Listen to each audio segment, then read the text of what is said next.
गणेशोत्सव आता अवघ्या काही दिवसांवर आला आहे.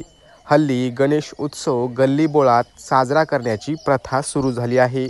मात्र जालना जिल्ह्यातील श्री क्षेत्र ओंकारेश्वर इथे तब्बल 12 गावे मिळून एकच गणपती बसवला जातो. मागील 12 वर्षांपासून ही परंपरा अविरतपणे सुरू आहे. या 10 दिवसांच्या महोत्सवात कीर्तन, पारायण, चक्री भजन असे पारंपरिक कार्यक्रम, तर आरोग्य शिबिर, वृक्षारोपण, शेतकऱ्यांना मार्गदर्शन अशा प्रकारचे सामाजिक कार्यक्रम केले जातात.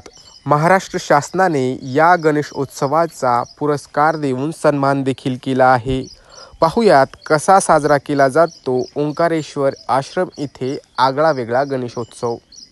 या महोत्सवामध्ये 12 गाव सामील असतात आणि 12 गावात सार्वजनिक गणपती कुठेही न बसवता सर्व 12 गावे मिळून प्रत्येक गावाने ग्रामपंचायतचा ठराव घेऊन आपल्या आश्रमामध्येच ओंकारेश्वर आश्रमामध्ये गणपतीची मूर्ती स्थापित करून दररोज 10 ते 15 हजार लोकांचं अन्नदानाची व्यवस्था प्रत्येक गाव करीत असते.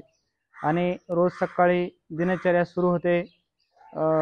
5 ते 6 इथे स्तोत्र मंत्र इत्यादी गुरुकुलचे विद्यार्थी घेत असतात.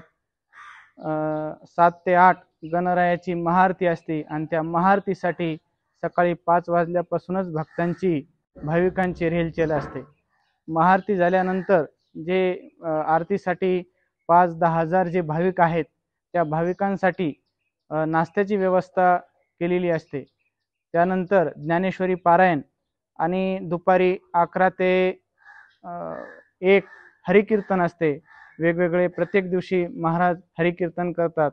त्याच्यातून समाजाला एक ज्ञानाचं प्रबोधन होतं आणि जीवनामध्ये आपण कसं वागणं पाहिजे याचं त्यांना ज्ञान होतं. लागलीच प्रत्येक गावाची दुपारा 1 ते 4 अन्नदानाची महापंगत असते. त्या महापंक्तीमध्ये प्रत्येकाला आश्रमामध्ये भोजन प्रसाद मिळतो.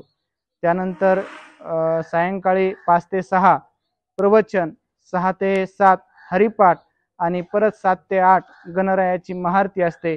नंतर संध्याकाळी चक्री भजन, भारुडे इत्यादी कार्यक्रम असतात.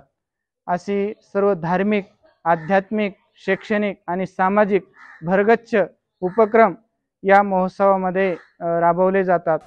जालना जिल्ह्यातील मंठा तालुक्यातील देवगाव खवणे येथील ओंकारेश्वर आश्रम इथे आम्ही पोचलो तेव्हा महोत्सवाची तयारी करण्यात गुंग असलेले नागरिक आम्हाला पाहायला मिळाले. गणेशोत्सवाचं विद्रुपीकरण झाल्याचं आपण नेहमीच पाहतो. गणेश उत्सवाच्या नावाखाली जुगार खेळणे किंवा अन्य विभत्स कामे करणे हल्ली नेहमीचंच झालं आहे. मात्र जालना जिल्ह्यातील या 12 गावांनी मिळून एक आगळा वेगळा आदर्श निर्माण केला आहे. नारायण काळे, न्यूज 18 लोकल, ओंकारेश्वर आश्रम, जालना.